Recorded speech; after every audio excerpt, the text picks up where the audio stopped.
사무엘상 15장의 말씀으로 우리 8장부터 15장입니다. 하나님 나라의 리더라는 제목으로 우리가 말씀 전하도록 하겠습니다. 우선 왕에 대한 이야기를 좀 해볼까 합니다. 오늘 주제의 핵심 중인 단어죠. 근데 우리나라에 왕이 있어요, 없어요? 네, 왕이 없다는 걸 다 알고 있죠. 그렇지만 한국에서는 매년 5년마다 대선을 합니다. 그래서 내년에 한국에서 대선, 즉 대통령을 뽑는 이제 시간을 갖죠.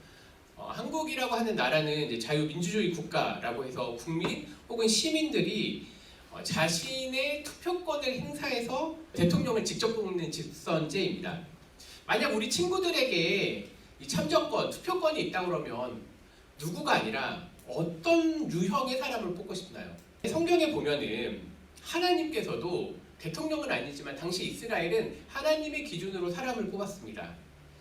그래서 하나님께서는 어떻게 사람을 뽑았는가? 지금 눈으로 보는 것보다 우리가 3000년 전 이스라엘에서 먼저 보면 이집트에서 이스라엘 백성들이 나왔을 때 이스라엘은 국토, 영토도 없었고 왕도 없었습니다. 그런데 이미 하나님께서는 이스라엘에게 이런 왕이 필요하다, 이런 왕이 되어야 된다라고 얘기하셨는데 그게 바로 신명기 17장 말씀입니다. 신명기 17장은 이스라엘의 왕은 어떤 왕이어야 할까 하면서 14절에 여호와께서 내게 주시는 땅, 즉 이스라엘 땅에 이르러 주위의 모든 민족들 같이 우리 위에 왕을 세워야 하겠다는 생각이 나거든. 이미 하나님께서는 신명기 17장에 이미 이스라엘 백성들에게는 왕이 필요하다는 걸 먼저 아셨어요. 기준이 뭐냐? 15절 반드시 내 하나님 여호와께서 택하신 자를 내 위에 왕으로 세울 것이며, 그래서 이스라엘 백성들은 남유다나 북이스라엘이나 하나님 앞에 순종하든 불순종하든 하나님이 택한 자를 왕으로 세우는 그런 것들이 있었습니다. 그래서 하나님께서 택하셨다라는 걸 눈으로 보여주는 사건이 뭐예요? 선지자가 왕에게서 기름을 부어주는 사건이에요. 근데 제가 일부러 이 택하신이라고 하는 단어를 좀 히브리어로 써봤어요. 왜냐하면 중요한 단어니까.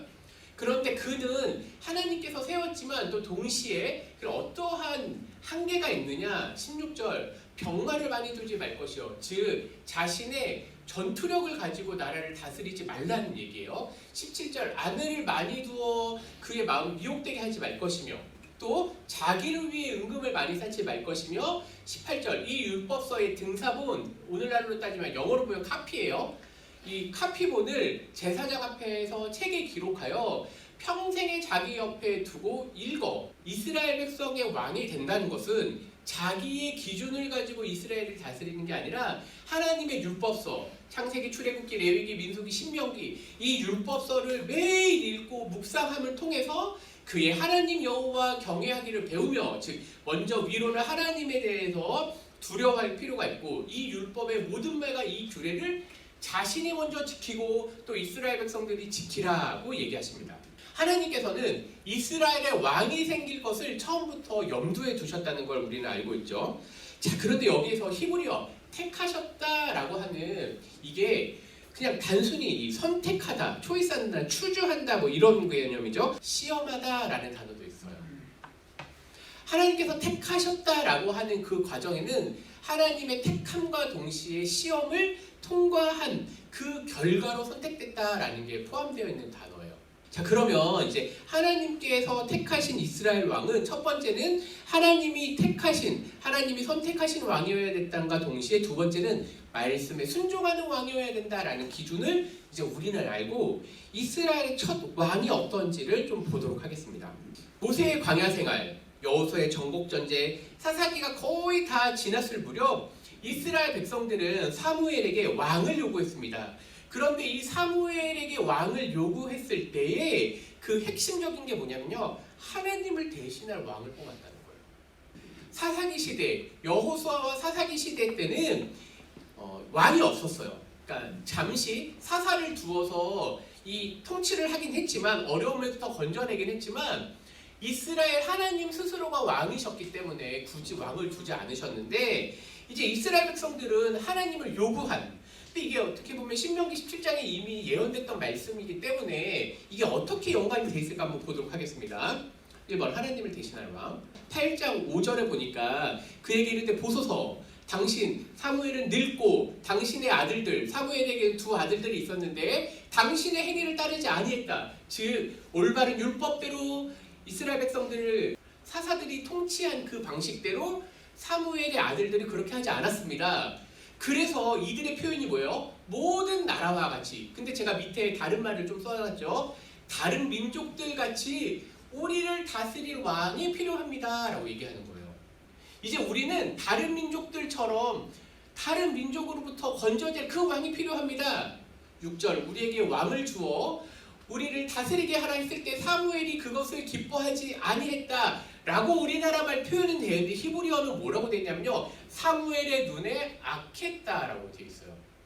그러면서 7절 여호와께서 사무엘에게 이르시되 이제 사무엘이 그걸 듣고 하나님께 기도했죠. 여호와께서 사무엘에게 이르시되 백성이 내게 한 말, 여기서는 백성의 목소리를 들으라. 이게 다 제 가로에 넣은 건 히브리식 표현을 갖고 온 거예요. 이는 그들이 너를 버림이 아니요 사무엘을 버림이 아니라 누구를 버려요? 나, 즉 하나님을 버려 자기들의 왕이 되지 못하게 합니다. 나를 그들 위에 왕에서 거부한 것이다 라고 되어 있어요. 그러니까 하나님께서 분명히 신명기 17장에는 이스라엘의 왕이 필요할 것을 예언을 하셨는데 근데 막상 이 사무엘상 8장에는 이스라엘 백성들에게 왕을 요구하는데 그 왕의 요구의 핵심이 뭐예요? 하나님이 자신들의 왕임을 인정하지 못하겠다, 거부하겠다라는 표현이에요. 하나님의 말씀입니다. 내가 그들을 이스라엘 백성을 애굽에서 인도해야 된다부터 오늘까지 그들이 모든 행사로 나를 버리고 다른 신들을 섬김같이 내게 도구로 하는도다. 그러므로 그들의 말을 듣되 너는 그들에게 엄히 경고하고 그들을 다스릴 왕의 제도를 가르치라. 신명기 17장 말씀을 했겠죠. 이스라엘 백성들은 이런 핑계를 든 거예요. 사무엘이 늙었고 사무엘의 아들들이 올바른 통치를 못합니다라고 말을 했어요. 그런데 하나님께서는 그것들 때문에 얘네들이 왕을 필요로 하는 게 아니라 나를 버리고 다른 왕, 이 세상에서 필요한 왕을 필요로 한다라고 얘기하는 거예요. 즉 문제의 핵심은 하나님께 대한 불신을 갖고 있다는 거예요. 이 사람들이, 이스라엘 백성들이. 그리고 다른 나라들처럼 눈에 보이는 왕이 필요하다. 왜 그럴까요? 이건 바로 강력한 군대를 갖고 싶다는 욕심이 사실은 그 이면에 있었던 거예요. 그러니까 그걸 이제 발견하는 거죠. 그래서 이스라엘 백성들은 어떤 왕을 뽑았을까요? 두 번째입니다. 바로 이런 표현이에요. 이방 나라 같은 왕. 지금 신명기 17장부터 시작했던, 그리고 그 이전에 창세기에 보면 분명히 하나님께서는 이스라엘 민족들을 통해서 왕을 내실 것에 대해서 여러 번 얘기하셨어요. 신명기에서도 얘기하셨고 창세기에도 수십 번 얘기하셨는데 그 핵심은 하나님 말씀에 순종하는 이스라엘 백성, 그런 왕이었는데 이스라엘 백성들이 하나님한테 요구하는 건 뭐예요? 다른 나라와 같은 그런 왕을 주십시오. 18절에 그날에 너희는 너희가 택한 왕으로 말미암아, 여기서 택한 왕이라고 되어 있었죠. 아까는 하나님께서 택한 왕을 세워야 된다라고 얘기했다면 여기서 또 히브리어가 같은 목소리가 나와요. 너희가 택한 왕. 하나님이 테스트하는 내용이 뭘까요? 순종. 이게 하나님이 테스트하는 그 과정에 순종을 테스트하셔서 왕으로 확정해 주시는 그런 과정이에요. 이스라엘 백성들이 하나님한테 요구했던, 사무엘에게 요구했던 건 뭐예요? 우리의 기준에 의거한 왕. 이게 택하다는 표현이에요. 여기에 미묘한 뉘앙스가 보이죠? 하나님의 기준이냐 혹은 이방 나라와 같은 세상의 기준이냐라고 하는 걸 질문을 하는 거예요. 그럼 동시에 우리들에게도 똑같은 걸 얘기하시는 거예요. 뭐라고 얘기했죠? 이스라엘 백성들아처럼 오늘날 21세기를 살아가는 우리 중동부 친구들아, 너희는 하나님의 택함 받은 백성이냐 아니면 이 세상이 택한 사람이 될 것이냐라고 질문하는 것과 마찬가지예요.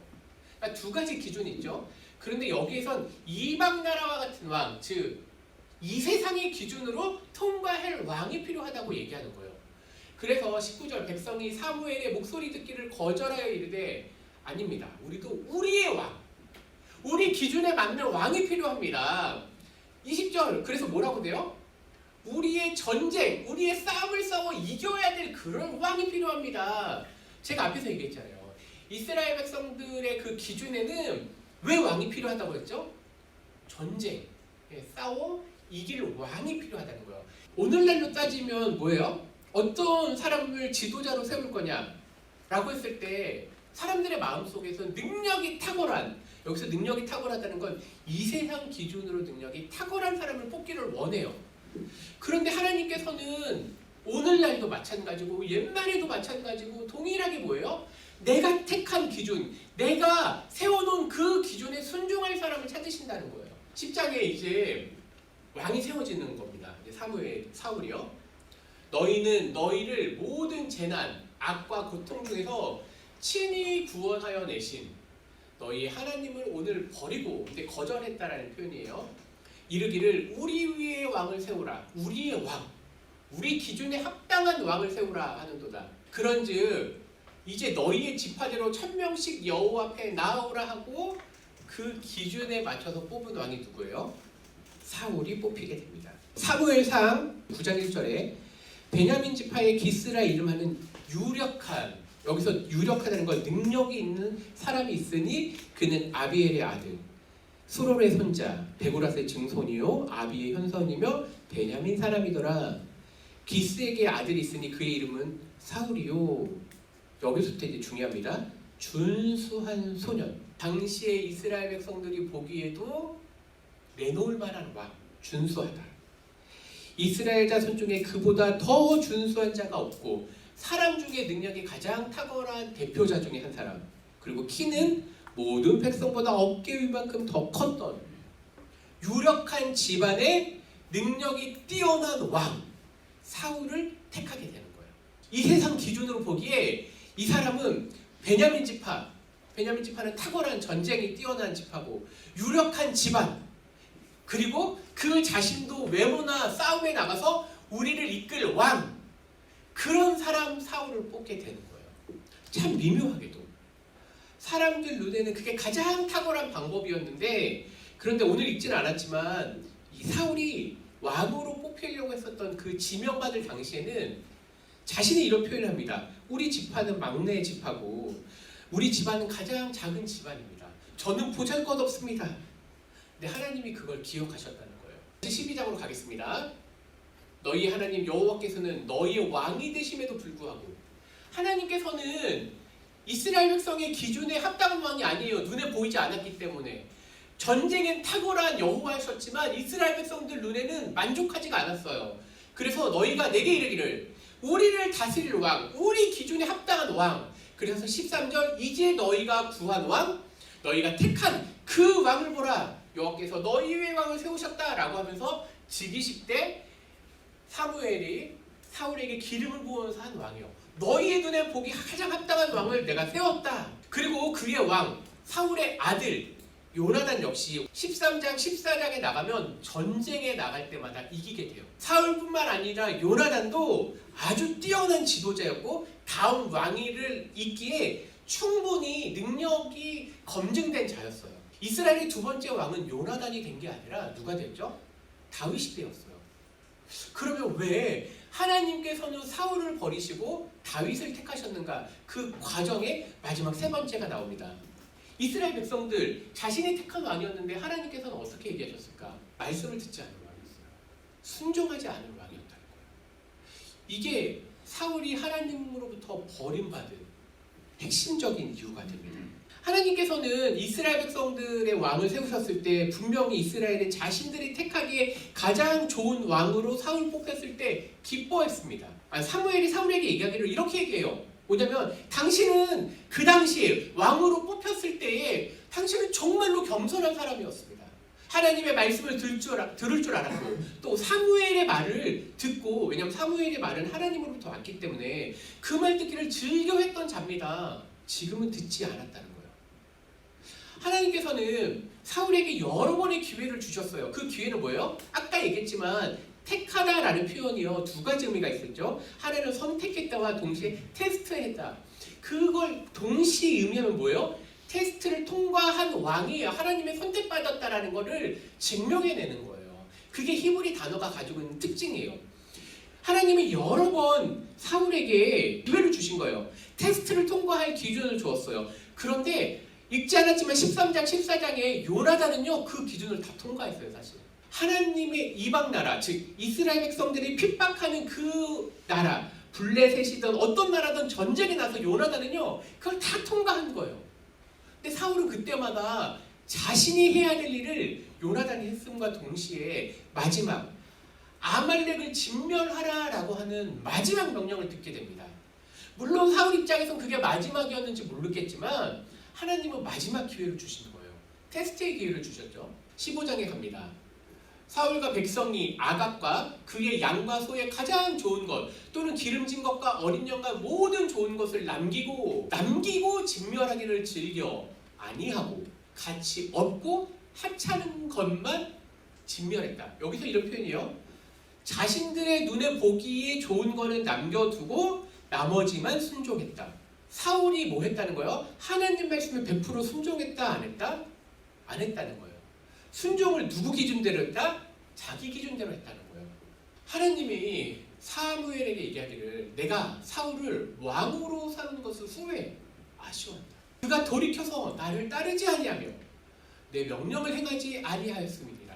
사무엘이 근심하고 격분하여 온 밤을 여호와께 부르짖게 됩니다. 사무엘은 분명히 자신이 이스라엘의 첫 번째 왕에게 기름을 부었기 때문에 그가 온전히 하나님 말씀에 순복하기를 정말 열심히 기도했을 거예요. 사무엘은 힘들어도 매번 사울에게 가서 하나님 뜻에 순종하세요 여러 번 얘기했을 거예요. 마지막 기회였음에도 불구하고 사울은 사무엘의 말, 하나님의 말에 순종하지 아니하고 자신의 기준대로 순종을 했다는 거예요. 하나님께서 사무엘을 통해서 사울을 버리겠다고 얘기하시니까 사무엘이 그 마음속에 엄청 큰 근심과 걱정과 고민을 가지고 밤새 기도했다는 거예요. 사울 왕에게 가는 거죠. 그리고 사무엘이 이르되 그러면 내 귀에 들려오는 분명히 다 진멸해서 아무 소리도 들리지 않고 죄를 완전히 심판해야 되는데 내 귀에 들려오는 이 양의 소리와 내게 들리는 소의 소리는 도대체 어찌 됨이니까? 15절 사울이 대답합니다.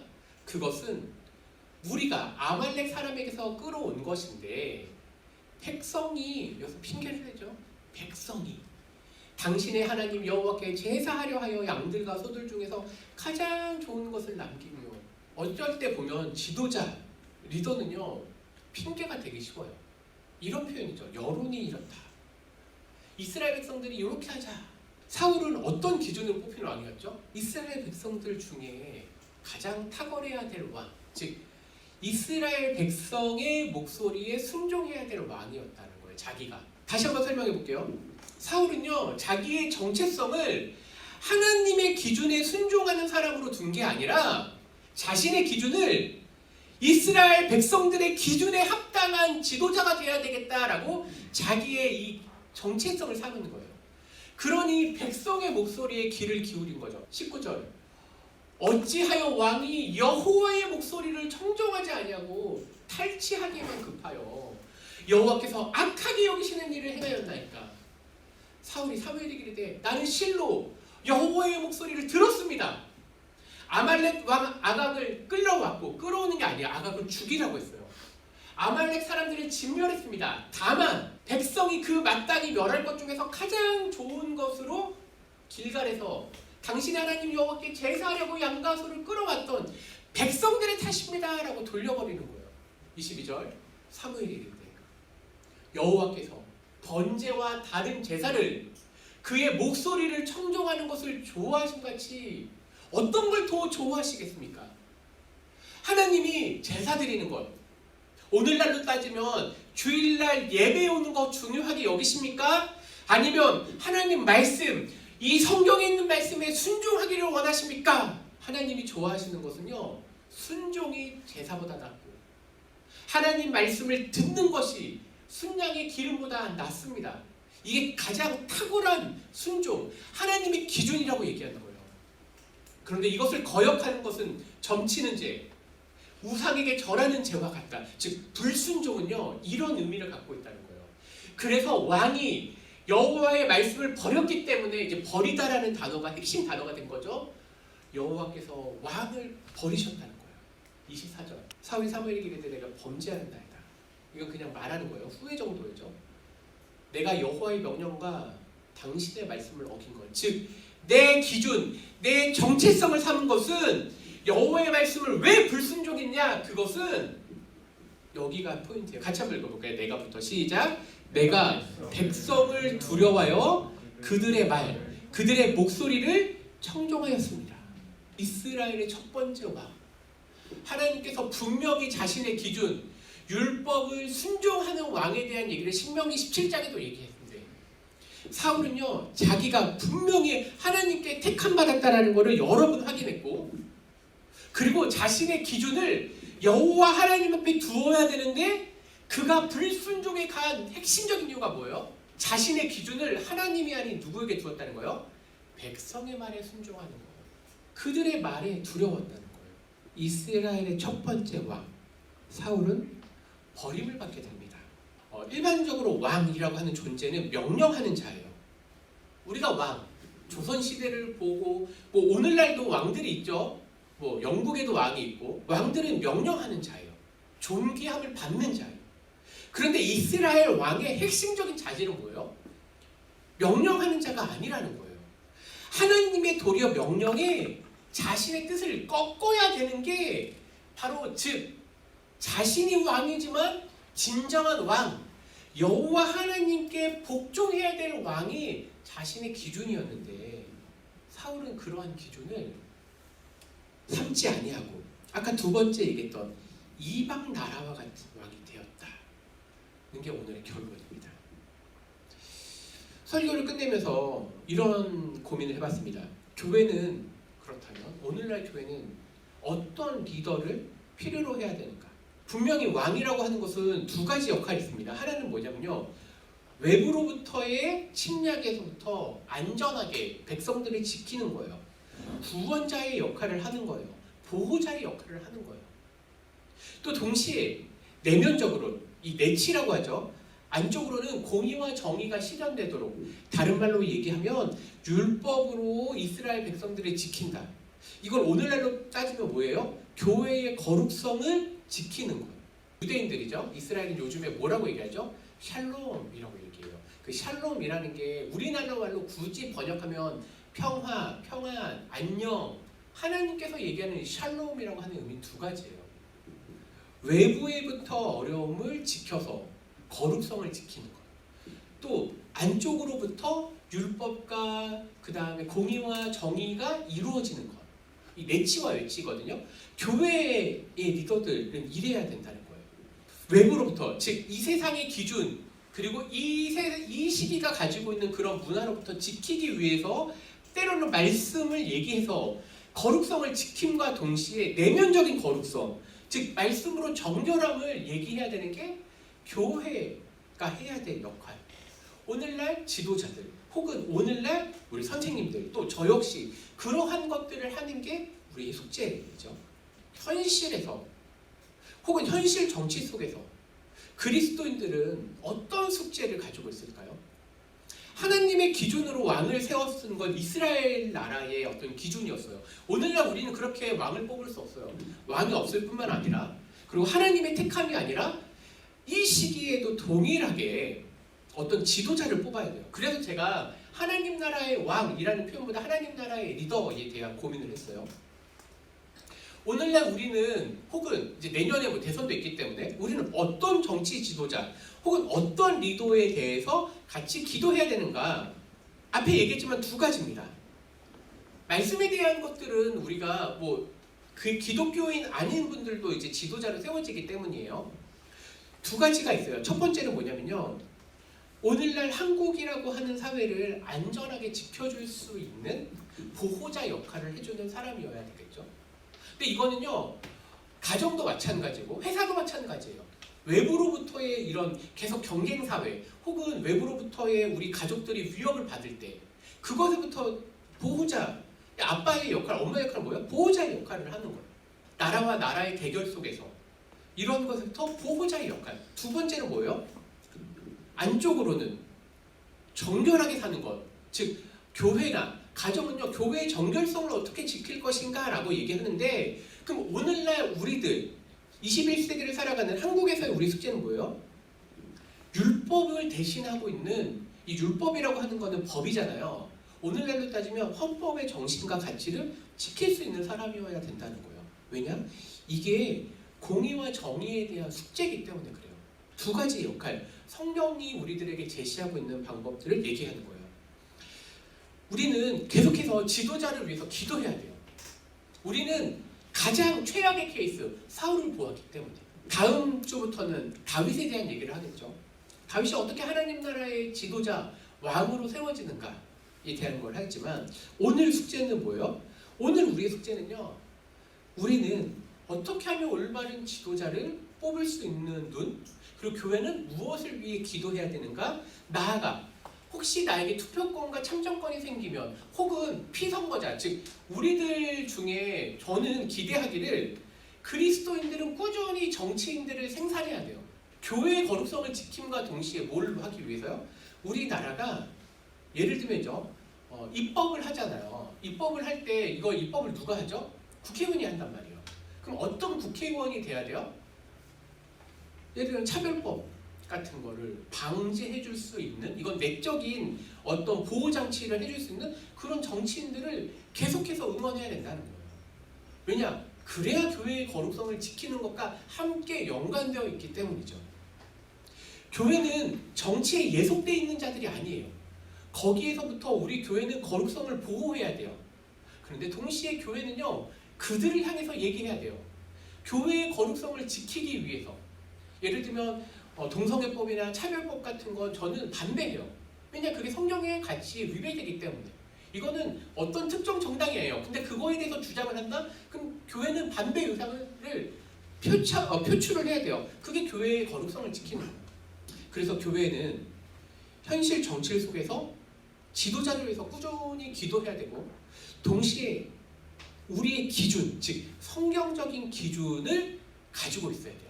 그래야지 이방 나라가 원하는 왕이 아니라 하나님이 원하시는, 혹은 하나님 기준을 오늘날 우리 시대의 눈에 맞게 표출할 수 있기 때문에 그래요. 그게 우리 친구들, 우리 선생님들의 숙제예요. 분명 한국은 하나님의 나라가 아닐 거예요. 그렇지만 우리 숙제는 뭐예요? 한국을 하나님의 나라처럼 만드는 건 우리의 숙제예요. 다시 표현해 볼까요? 한국은 하나님의 나라가 아니에요. 그러나 하나님 나라의 백성들이 있고, 우리 그리스도인 한 명 한 명이 자신들이 갖고 있는 삶의 영역 속, 정치 속, 문화 속에서 하나님의 나라를 이루어가는 숙제가 동시에 있어요. 그래서 이것들을 이루는 게 우리 중등부가 해야 될 역할, 우리 친구들이 앞으로 꾸준히 해야 될 역할이에요. 우리가 이것들을 위해서 같이 기도하고, 또 자신들의 꿈, 자신들의 투표권을 행사를 했으면 좋겠어요. 같이 기도하겠습니다. 주님 감사합니다. 우리가 이스라엘, 성경 속에서 이스라엘의 첫 번째 왕 사울에 대해서 함께 보았습니다. 그는 자신의 기준을 하나님이 아니라 백성의 목소리의 기준을 삼았습니다. 그는 버림받았습니다. 오늘날 우리는 어떻습니까? 주님, 우리 한 사람 한 사람, 그리스도인으로서 우리 한 사람 한 사람이 먼저 하나님의 기준을 세울 수 있도록 인도하여 주시고, 또 그 말씀에 순종케 하시고, 나아가 이러한 하나님 나라의 기준을 세울 수 있는 그런 지도자를 뽑을 수 있도록 이 교회가 깨어 기도하며 그런 지도자를 위해 기도할 수 있도록 인도하여 주시옵소서. 21세기 참으로 복잡하고 다양한 사회적 필요가 있습니다. 그럼에도 불구하고 우리 교회는 어떻게 거룩성과 정결성을 지킬 수 있는지 함께 고민하며 나아갈 수 있도록 우리를 인도하시고 보호하여 주옵소서. 예수님 이름으로 기도합니다. 아멘.